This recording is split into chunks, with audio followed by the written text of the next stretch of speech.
രണ്ടാമത്തെ കുഞ്ഞിനെ ഗർഭിണിയായതിനു ശേഷം എത്ര രാത്രി എന്നെ പട്ടിണിക്കിട്ടിട്ടുണ്ടെന്നറിയാവാ. സാഗിയായിട്ടാ ഞാൻ 8ാം മാസത്തെ എന്റെ വീട്ടിൽ പോകുന്നത്. അതൊക്കെ ഏട്ടന് അറിയാവുന്ന കാര്യം. എന്നിട്ട് ഒരു പ്രാവശ്യം ഇങ്ങനെ പറഞ്ഞപ്പോ മേഡം ഞാൻ പറഞ്ഞു, ഞാൻ കുഞ്ഞിനെ ഒരുക്കി ഞാൻ ഇവിടെ ഇരുത്താം, നിങ്ങൾ ഏത് ലാബിൽ കൊണ്ടുവന്ന DNA ടെസ്റ്റോ അതിന് വലിയ ടെസ്റ്റ് വല്ലതും ഉണ്ടോ അതോ ചെയ്ത് നിങ്ങൾ നോക്ക്, എനിക്ക് അതിലൊന്നും ഒരു പരാതിയുമില്ലെന്ന് ഞാൻ പറഞ്ഞു.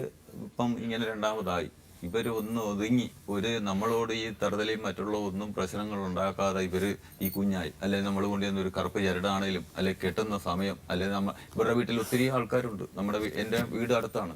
ആരെങ്കിലും ഒരു കുഞ്ഞിനെ പറഞ്ഞു വിട്ടായാലും വിട്ടായാലും അമ്മയോടൊന്നും പറയട്ടില്ല. അമ്മയോട് പറഞ്ഞു വിട്ടു മേഡം, എന്റെ ചേച്ചിയെ പറഞ്ഞു വിട്ടു. ആരും പറഞ്ഞു വിട്ടു. 3-ാം തീയതി 28 കുഞ്ഞിന്റെ 28 ഡേറ്റ് എടുത്തിട്ടുണ്ട്. വേണു വന്നില്ല, അമ്മ വരണമെന്ന് പറഞ്ഞു. എന്റെ വീട്ടുകാർ എന്തെങ്കിലും ഏട്ടനെ ഇച്ചി പോകുന്നൊരു കാര്യം. ചേട്ടനും വീട്ടുകാരൊന്നും പറയണ്ട, നിങ്ങൾ തമ്മിലാ ഒന്നും കഴിയേണ്ടത്. വീട്ടുകാരൊന്നും ഇദ്ദേഹത്തിനോട് ജീവിക്കാൻ പറ്റത്തില്ല മേഡം. ഈ ഒരു ജീവിതം ഇവിടെ വെച്ച് ഞാൻ നിർത്തുക. ഞാൻ എന്റെ മക്കളുമായിട്ട് ചിലപ്പോൾ തെണ്ടേണ്ടി വരുമായിരിക്കും. ഈശ്വരൻ എന്നെ അതിനും ചിലപ്പോൾ വിടുമായിരിക്കും, അതും ഞാൻ സഹിച്ചോളാം. പക്ഷെ ഈ വ്യക്തിയായിട്ട് ഞാൻ ജീവിക്കത്തില്ല. ഇത് അടിസ്ഥാനപരമായിട്ട് ഈ കുട്ടിക്ക് സംശയം വരാൻ, ഈ പ്രശ്നം ഉണ്ടാവേണ്ട പ്രധാന കാരണമായിട്ട് എനിക്ക് തോന്നിയത് സിനി എന്ന് പറഞ്ഞ ഇദ്ദേഹത്തിന്റെ മുൻ ഭാര്യ, അവരൊരിക്കലും ഈ കുട്ടിയെ വന്ന് കണ്ട് ഒരു തീപ്പൊരി ഇട്ടിട്ട് പോകാൻ പാടില്ല.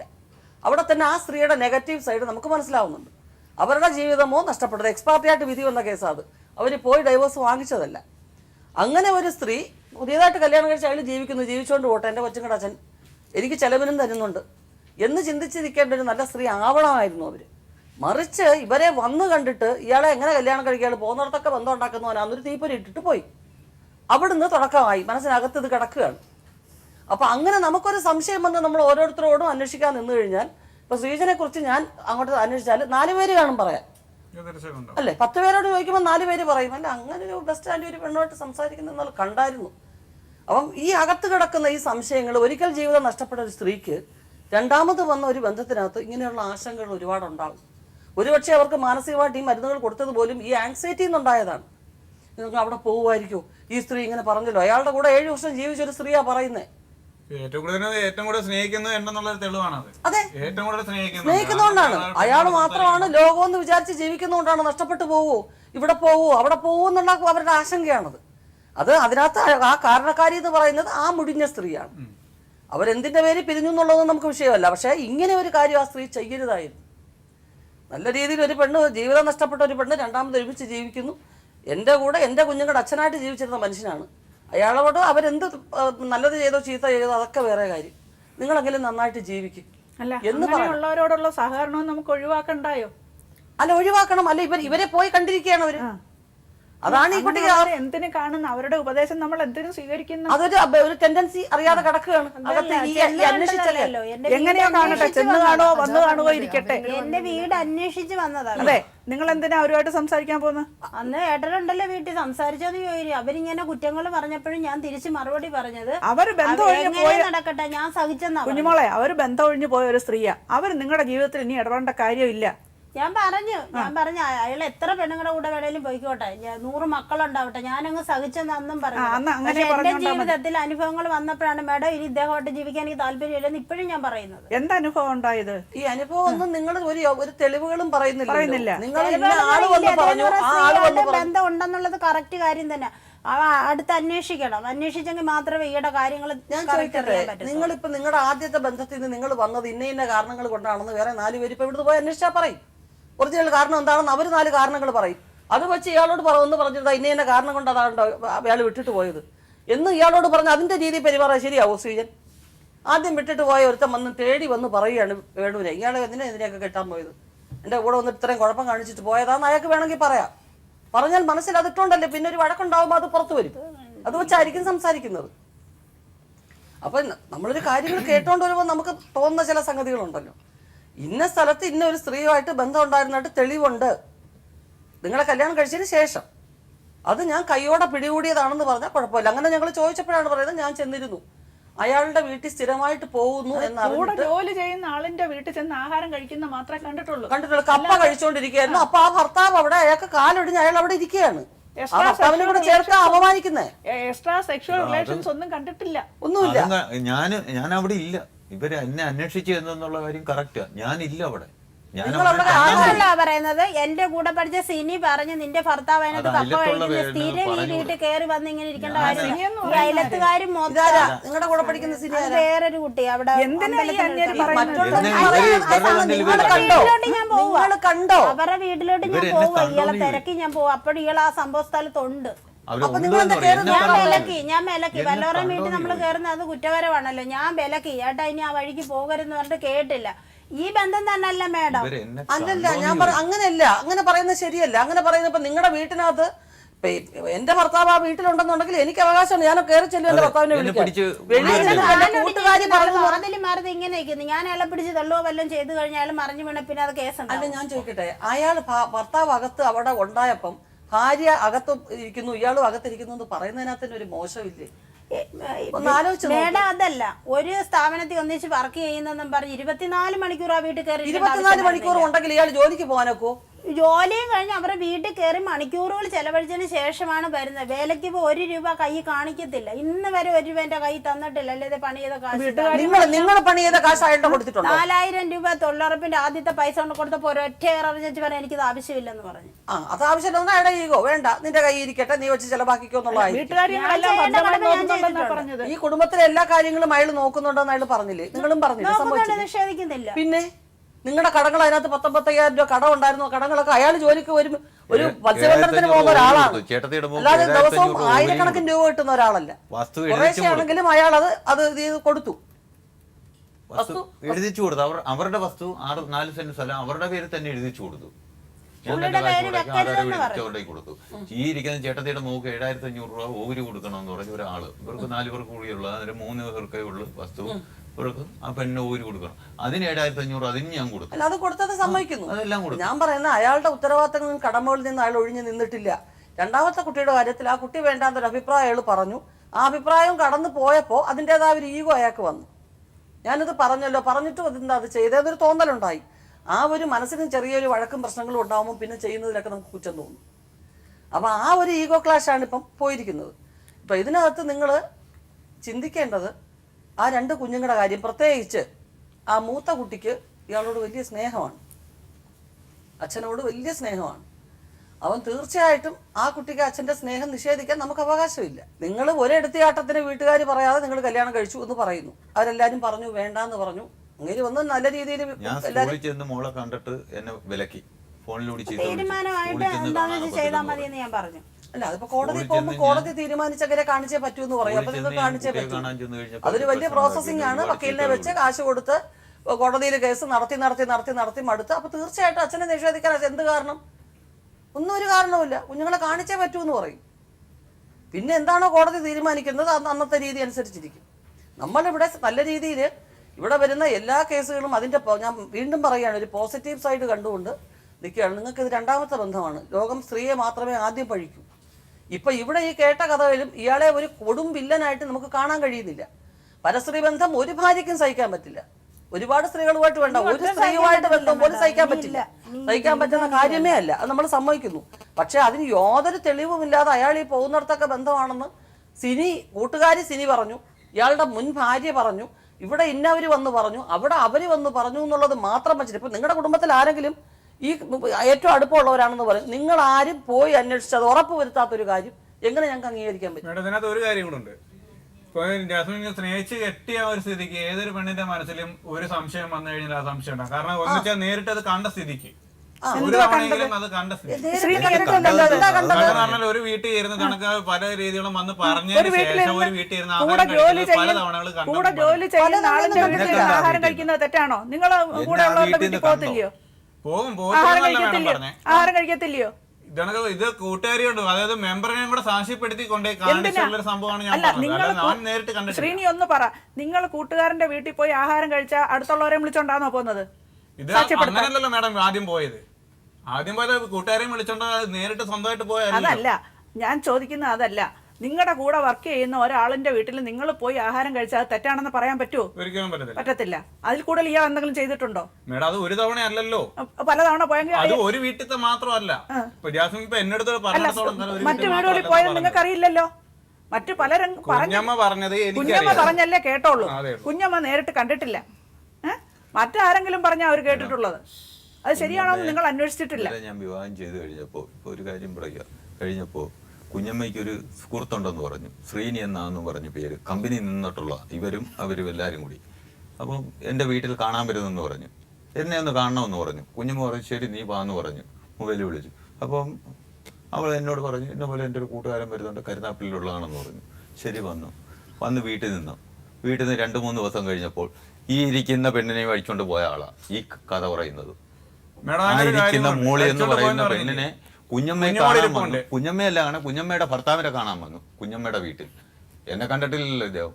വന്നിട്ട് ചേട്ടതയുടെ മോളുമായിട്ട് ഇഷ്ടമായി അതിനെ വഴിച്ചോണ്ട് പോയ ആളാണ്. അന്തസ്സായിട്ട് തന്നെ പോയിട്ടുണ്ട്. ഒരു പൊടിക്കുഞ്ഞുണ്ട്, അന്തസ്സായിട്ട് തന്നെ ഈ മാതിരിയുള്ള കാര്യങ്ങളൊന്നും ഞാൻ ഇതുവരെ കാണിക്കാൻ ഒരു പെണ്ണ് പിടിക്കാൻ ഞാൻ അന്വേഷിക്കണം മേഡം. അല്ല നിങ്ങൾ ആരും സംസാരിക്കുന്ന വലിയൊക്കെ പല പല ബന്ധങ്ങളാണ്. ഇങ്ങനെ പോലാണോ അടിച്ചോണ്ട് പോയെന്ന് പറഞ്ഞില്ലേ? ഇപ്പോഴും നാളെ എന്റെ കൂടെ തന്നെ ഉണ്ട്, സ്വന്തമായിട്ട് കെട്ടിപ്പിടിച്ചോണ്ട് നടക്കുന്നത്. ഇങ്ങനെ പോലെ ഒരു രീതി കാണിക്കുന്നുണ്ടല്ലോ ഇത് മേഡം അന്വേഷിച്ചു. കല്യാണരാമൻ എന്നല്ലാതെ ഒരു പേര് സ്ഥലത്ത് പറയുന്നതാണ്. ഇവിടുന്നൊരു മേഡം ഞാൻ ആദ്യമായിട്ട് ഇയാള് താമസിക്കുന്ന വീട്ടിൽ ചെന്നപ്പം 2-3 ആമ്പിള്ളേർ ഒരു കവലേ നിൽക്കുന്നു, പറയുന്നു കല്യാണരാമന്റെ എത്രാമത്തെ ഭാര്യയും കൊച്ചു വേട. അപ്പൊ ഞാൻ തിരിഞ്ഞു നോക്കിയത് ആരെയാ പറയുന്നത്, എനിക്കറിയത്തില്ല ഈ പേരിങ്ങനെ ഉണ്ടോ. വേട എന്നിട്ട് എന്റെ അടുത്ത് പറഞ്ഞു തരുക 8 വർഷം ഞാൻ കേസ് പറഞ്ഞവനാ. ഞാനേ കൂടോത്രം ചെയ്തതിന്റെ പോക്കറ്റിൽ വെച്ചോണ്ട് ഞാൻ കേസിന് വരത്തുള്ളൂ. ജഡ്ജിമാരെല്ലാം നിനക്കെതിരായിട്ട് സംസാരിക്കും. ഇപ്പൊ സംഭവിച്ചു കറക്റ്റ് ആ പേഴ്സ് ഒന്ന് വാങ്ങിച്ചു നോക്കിയേ മേഡം. അപ്പൊ ഇതാണ് നിങ്ങളുടെ മാനസികമായ അവസ്ഥയെല്ലാം പേഴ്സ് നോക്കും. ഇപ്പൊ ഈ പറഞ്ഞതാണ് പേഴ്സ് നോക്കും മേഡം. കുഞ്ഞുമോളെ ഇപ്പൊ ഈ പറഞ്ഞത് കേട്ടാൽ കേൾക്കുന്ന പ്രേക്ഷകര് നിങ്ങളെ നേരത്തെ ഇയാൾ പറഞ്ഞ ആ മാനസിക പ്രശ്നത്തിന്റെ എനിക്ക് മാനസിക പ്രശ്നം കൂടോത്രം ചെയ്ത് ഒരു കോടതിക്കകത്ത് വന്ന് കൂടോത്രം ചെയ്ത് ചെയ്യാവുന്നുണ്ടെങ്കിൽ ഈ കണ്ട കേസുകളിലൊക്കെ എന്തെല്ലാം മാറ്റം പറഞ്ഞ അനുഭവം ഞാനിവിടെ പറഞ്ഞാൽ നിങ്ങൾ വിശ്വസിക്കുവോ? കൂടോത്രം ചെയ്തു വല്ല കാര്യങ്ങൾ പറയുന്ന ആദ്യത്തെ ഭാര്യ ഞാൻ കേസെല്ലാം തോപ്പിച്ചത് അങ്ങനെ എന്റെ അടുത്ത് പറഞ്ഞ കേസ് തോപ്പിക്കും. അവര് കോടതി വന്നില്ലെങ്കിൽ കോടതി എക്സ്പെർട്ടി ആയിട്ട് വിധിക്കും എന്നുള്ളത് ലോകം അറിയാവുന്ന എല്ലാവർക്കും അറിയാവുന്ന കാര്യങ്ങളല്ലേ മേഡം നമുക്കറിയാൻ പറ്റും. അതെ ഇത് അങ്ങനെ അത് നിയമത്തിന്റെ കാര്യമാണ്. അവര് ചെന്നിട്ടില്ലെങ്കിൽ അങ്ങനെ വിധിക്കും. അത് അങ്ങനെ തന്നെയാണ് കോടതിയുടെ റൂള്. ഇങ്ങനെ കൂടോത്രം ചെയ്ത് മാറ്റിയതല്ല, കോടതിയുടെ നിയമം വിളിച്ചിട്ട് ചെന്നിട്ടില്ല. 3 കോടതി പോയ കേസ് കേട്ടില്ല, 3 എനിക്ക് അനുകൂലമായിട്ട് ഇത് അനുകൂല. ജനിക്കുന്ന ഭാര്യയും മക്കളെയും സംരക്ഷിക്കുക, അവരുടെ കൂടെ ജീവിക്കുക എന്നുള്ള ധർമ്മം നിങ്ങൾക്കില്ല. മറ്റുള്ള സ്ത്രീകളെ കൊണ്ട് നടന്ന എത്ര രൂപയാണ് അവർക്ക് വേണ്ടി ചെലവാക്കും. ഒരു കുഞ്ഞ് ജനിച്ചു കഴിഞ്ഞാൽ ആ കുഞ്ഞിന് എന്ത് ചെയ്യണം, അല്ലെ കൂടെ ജീവിക്കുന്ന ഭാര്യയ്ക്ക് ഒരു ഉടുതുണി വാങ്ങിച്ചു കൊടുക്കണം, അതൊന്നും അയാളുടെ ലേബലില്ലാത്ത കാര്യങ്ങളാണ്. അയാൾ എന്തെല്ലാം ഉപകാരങ്ങൾ ചെയ്തു എന്നാ പറഞ്ഞത്? ഉപകാരങ്ങൾ ചെയ്തിട്ടുണ്ട് മേഡം. വർഷത്തിൽ ഓണത്തിന് മാത്രം ഞാൻ തുണി കൊടുക്കുന്നില്ല. എനിക്ക് ഒരു ഉടുതുണി അയാൾ വാങ്ങിച്ചു തരുമെന്ന് ചോദിക്കും, ഓണത്തിനല്ലാതെ. നിങ്ങളുടെ വീട്ടിൽ എത്ര രൂപയുടെ കട അയാൾ തീർത്തിട്ടുണ്ട്? കടങ്ങളൊക്കെ തീർത്തില്ലെന്ന് ഞാൻ പറഞ്ഞില്ലല്ലോ, ഞാൻ അത് ഇവിടെ സമ്മതിച്ച കാര്യമല്ല. അല്ല, അതിന്റെ മറുപടി അങ്ങനെ പറഞ്ഞു കഴിഞ്ഞു. അവളും ജോലിക്ക് പോകുന്നുണ്ട്, അവളുടെ ചെറിയ ചെറിയ ആവശ്യങ്ങളൊക്കെ അത് വെച്ച് നടത്തിക്കോട്ടെ. പ്രധാനപ്പെട്ട ചെലവുകളും കാര്യങ്ങളും വീടിന്റെ എല്ലാം ഞാൻ നോക്കുന്നുണ്ട്. എന്റെ മോക്ക് 5 വയസ്സായപ്പോഴാണ് ജോലിക്ക് പോകാൻ ഇറങ്ങിയത്. ചോദിച്ചു നോക്ക്. അതുവരെ ആരാ ചെലവിന്? 1 വർഷമേ ആയുള്ളൂ. അതുവരെ ആരാ ചെലവിന് കൊടുത്തത്? അല്ല, എന്റെ പഴയ ഡ്രസ്സുകൾ മാത്രമാണ് ഞാൻ ഇട്ടുണ്ടായിരുന്നത്. പുള്ളി ഓണത്തിന് ഒരു നൈറ്റി എടുത്തു തരും, ഒരു ചുരിദാർ എടുത്തു തരും. ഇതൊക്കെ ഉടുതുണി പോലും പുള്ളി വാങ്ങിച്ചു തരത്തില്ല. എനിക്ക് ഇങ്ങനൊക്കെ ജീവിക്കാൻ ബുദ്ധിമുട്ടുണ്ട് മേഡം, അതാ ഞാൻ ഇന്ന് ഇവിടെ വന്നത്. അപ്പൊ നിങ്ങൾക്ക് ഇപ്പൊ ആവശ്യം എന്ന് പറയുന്നത് എന്താണെന്ന് പറഞ്ഞു, അയാളോട് താമസിക്കാൻ താല്പര്യമില്ല. ഇല്ല. ശരി, നിങ്ങളൊക്കെ അത് തന്നെയാണ് അഭിപ്രായപ്പെടുന്നത്? അല്ല, അവര് തമ്മിൽ ജീവിക്കുക എന്നുള്ളതല്ലോ. നിങ്ങൾ അല്ല, ശ്രീനി ഒരു ഭർത്താവിന്റെയും ഒരു അച്ഛന്റെയും സ്ഥാനത്ത് നിന്ന് സംസാരിക്കണം. നിങ്ങൾക്കും ഉണ്ടൊരു കുടുംബം. നിങ്ങളുടെ കുടുംബത്തിൽ ഒരു പ്രശ്നം ഉണ്ടായാലും അത് ഒത്തുതീർപ്പാക്കണമെന്നാണോ ചിന്തിക്കുന്നത്? അതേ എരുതിയിൽ എണ്ണ ഒഴിക്കുന്ന പോലെ സംസാരിക്കണമെന്നാണോ? ഒത്തുതീർപ്പാക്കണമെന്നുള്ള താല്പര്യത്തിൽ ഞാൻ വന്നാൽ ഒരു സമയത്ത് പിന്നെ ഇതണക്ക് ആവർത്തിച്ചിടാലെന്ന് പറയാൻ പറ്റുമോ? അല്ല, അത് വിധി. നിങ്ങൾ നിങ്ങളുടെ ഭാഗം ചിന്തിക്കുക. പിന്നെ അവര് വഴക്കുണ്ടാക്കുമെന്ന് വിചാരിച്ചാൽ നമ്മളിപ്പോ വഴക്കുണ്ടാക്കിക്കേണ്ട കാര്യമില്ല. നമ്മളത് ഇതിപ്പോ ഒരു പ്രധാനപ്പെട്ട വേദിയിൽ ഒരു കോടതിയുടെ മുമ്പിൽ ഇരുന്നാൽ നിങ്ങൾ സംസാരിക്കുന്നത്. നമ്മൾ എപ്പോഴും ഞാൻ ആദ്യമേ നിങ്ങളോട് പറഞ്ഞു, പോസിറ്റീവായിട്ടുള്ള സൈഡിൽ അവർ ആ കുഞ്ഞുങ്ങൾക്ക് ഒരു അച്ഛനെയും വേണം, ഒരു അമ്മയും വേണം, രണ്ടുപേരുടെയും സംരക്ഷണത്തിൽ അവർ വളരണം. ആദ്യത്തെ ബന്ധത്തിൽ തന്നെ അവരെടുത്തിയാടി പുറപ്പെട്ടു വന്നവരാണ്. അതിന്റെ കാരണം എന്തെന്ന് നമ്മളോട് അന്വേഷിക്കുന്ന കാര്യം ഇവിടെ അത് വിഷയമല്ല. പക്ഷെ ഇതും ഇങ്ങനെ ആവുമ്പോൾ അത് സംസാരമാകും. മനസ്സിലായില്ലേ? അവിടെയും മറ്റൊരു സ്ത്രീയുമായിട്ട് ആ സ്വന്തം കുടുംബത്തിൽ ഇയാളുടെ ചേട്ടത്തിയായിട്ട് ബന്ധമുണ്ടെന്ന് പറഞ്ഞാണ് ഇവർ അവിടുന്ന് പുറത്തു വന്നിരിക്കുന്നത്. മനസ്സിലായില്ലേ? അപ്പം ഇവിടെയും ഇതേ പരസ്ത്രീ ബന്ധമാണ് ഇവർ പറയുന്നത്. ഈ ബന്ധത്തിനകത്തും ഇയാൾ കടങ്ങൾ തീർക്കുന്നു, കാര്യങ്ങൾ നടത്തുന്നു, സ്ത്രീധനം വാങ്ങിച്ചിട്ടില്ല, മദ്യപാനമില്ല, കഞ്ചാവ് വലിക്കുന്ന ആളല്ല, വേറെ ദുസ്വഭാവങ്ങളൊന്നുമില്ല, മറ്റു കാര്യങ്ങൾ നോക്കുന്നു, കുഞ്ഞുങ്ങൾക്ക് അയാളെ ജീവനാണ്, കുഞ്ഞുങ്ങളുടെ കാര്യം നോക്കുന്നു. പക്ഷേ പരസ്ത്രീ ബന്ധമുണ്ട്. ഇത് തന്നെയാണ് ഇവിടെയും ആവർത്തിക്കുന്നത്. മേഡം കുഞ്ഞുങ്ങളുടെ കാര്യം നോക്കുന്ന പറഞ്ഞാൽ ഒരു കുഞ്ഞിന്റെ കാര്യമല്ലേ നോക്കുന്നുള്ളൂ. അല്ല അതിപ്പോ രണ്ടാമതൊന്നും പ്രശ്നമല്ല ശ്രീജൻ. രണ്ടാമത് ഇത്രയും ദിവസവും കൊണ്ട് നടന്നതും ചികിത്സിച്ചതും എന്റെ കയ്യിൽ നിന്ന് പൈസ മേടിച്ചാണ് കുഞ്ഞുങ്ങളുടെ അതൊരു പ്രശ്നം വരുമ്പോ ആ ഒരു അവസ്ഥ എനിക്ക് അറിയാവുന്നതുകൊണ്ട് ഞാൻ ഇവരുടെ 8ാം മാസം മുതൽ ഈ കുട്ടിയുടെ രണ്ടാമത്തെ കുട്ടിയുടെ ജനനം പിന്നെ ഗർഭം മുതലുണ്ടായ പ്രശ്നത്തിൽ നിന്ന് അവർ തങ്ങളുടെ അകന്നു. അതിനുശേഷമുള്ള കാര്യങ്ങൾ പറയുന്നത് ഉണ്ടായതാണ്. അതിന്റെ കാര്യം പറഞ്ഞോട്ട് ഞാൻ പറയാം, കുട്ടികളെ സംരക്ഷിക്കുമെന്ന് പറഞ്ഞോണ്ട് ഞാൻ പറഞ്ഞു. അതിന് കാരണമുണ്ട്, അതിന് കാരണമുണ്ട്, വ്യക്തമായിട്ട് അതിന്റെ കാരണങ്ങളുണ്ട്. അത് അവരവരുടെ വീട്ടിൽ പോയി പ്രസവിച്ചു. അങ്ങേരെ ഒരു അന്യ ആളിനെ പോലെ അവിടെ വരേണ്ടി വന്നു. അങ്ങേരുടെ മനസ്സിൽ ഇത് ഞാനില്ലാതെ പല കാര്യങ്ങളും ചെയ്യുന്നല്ലോ, അപ്പൊ ഞാൻ വേണ്ടേ എന്നുള്ള അങ്ങേരുടെ ചിന്ത, ഇവർക്ക് ഇവരുടേതായിട്ടുള്ള ഈഗോ, അതിൽ നിന്നുണ്ടായ പ്രശ്നങ്ങളാണ്. അത് ഈ 6 മാസത്തെ കാര്യങ്ങളാണ്. അതിന് മുൻപ് വരെയുള്ള കാര്യങ്ങൾ നിങ്ങൾ ചിന്തിക്കുക. ചിന്തിച്ചിട്ട് നാളെ ഇത് ഇങ്ങനെ തന്നെ മതി, ഈ 2 കൊച്ചുങ്ങളെയും കൊണ്ട് നിങ്ങളൊക്കെ സഹായിച്ച് അവർ ജീവിച്ചോളും ഇപ്പോഴത്തെ വാശിക്ക് പറയുമായിരിക്കും. നമ്മളിതുപോലെ പല കാര്യങ്ങളും ഇവിടെ കാണുന്നതാണ്. അയാളെ സംബന്ധിച്ച് അയാൾക്ക് അങ്ങനത്തെ യാതൊരു ചിന്തയില്ല. നല്ല രീതിയിൽ വന്ന് താമസിച്ച് കുടുംബം മുന്നോട്ട് കൊണ്ടുപോകണം. ഇത്തരത്തിലുള്ള പ്രശ്നങ്ങൾ ഉണ്ടാവരുത്. അയാൾക്ക് ഒരു കാര്യമേ ഉള്ളൂ, ഈ ജോലിക്ക് പോകുന്നിടത്തും അങ്ങോട്ടും ഇങ്ങോട്ടും മനുഷ്യരുമായിട്ട് ഇടപെടേണ്ടി വരും, സഹകരിക്കേണ്ടി വരും.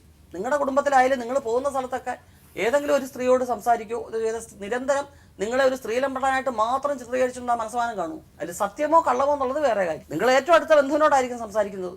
നിങ്ങൾ പണ്ട് മുതലേ ഉള്ള നിങ്ങളുടെ കളിക്കൂട്ടുകാരിയോടായിരിക്കും സംസാരിക്കുന്നത്. അതല്ല ഈ അർത്ഥത്തിൽ സംസാരിച്ചാൽ ഒരു വീട്ടിൽ പോയി ആഹാരം കഴിച്ചെന്നല്ലാതെ മറ്റൊരു ഇൻസ്റ്റൻസ് നമുക്ക് മുമ്പിലില്ല. ഇല്ല, അത് ഇവരുടെ കൂട്ടുകാരി പറഞ്ഞ ആ സമയത്ത് അറിയാഞ്ഞ് ഇയാളെ കുറിച്ച് അന്വേഷിക്കാഞ്ഞിട്ട് അതിനെ കുറിച്ച് ഒന്നും അറിയാൻ പറ്റാഞ്ഞത്. നിങ്ങൾക്ക് നേരിട്ട് യാതൊരു അറിവുമില്ല.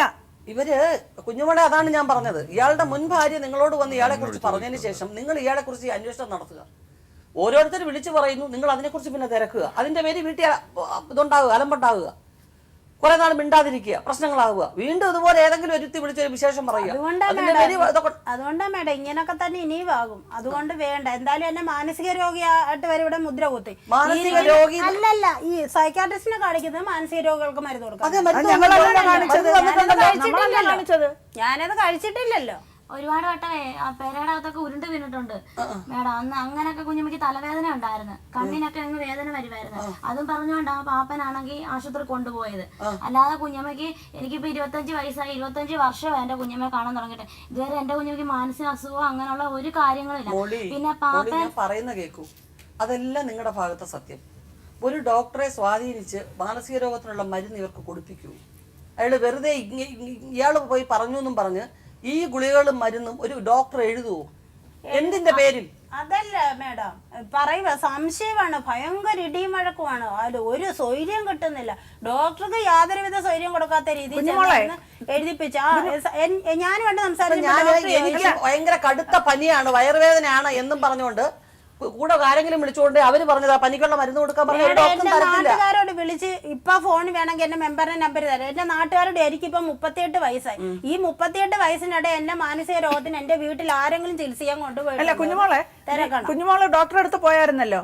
എന്നെ പിടിച്ചോണ്ട് പോയി. ഡോക്ടർ കുഞ്ഞുമോളോട് സംസാരിച്ചു. അപ്പൊ അദ്ദേഹം എന്തോ മനസ്സിലാക്കി കാണും. അന്നേരം പുള്ളിക്കാരൻ പറഞ്ഞ് പറഞ്ഞ മരുന്ന് എഴുതി കൊടുക്കുവോ?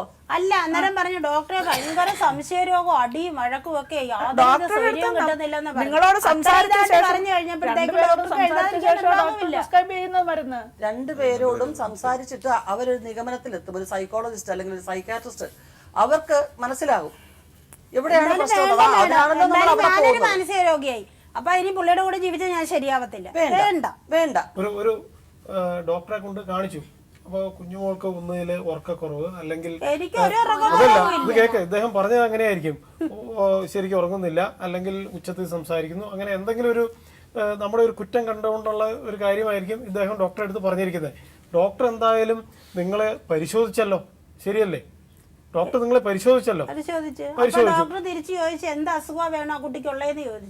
എന്തായാലും ഈ മാനസിക രോഗത്തിന് ചികിത്സിക്കുന്ന ഒരു ഡിഗ്രി ഉള്ള ഒരു ഡോക്ടറാണ് അദ്ദേഹം, ഹാസി ഡോക്ടർ.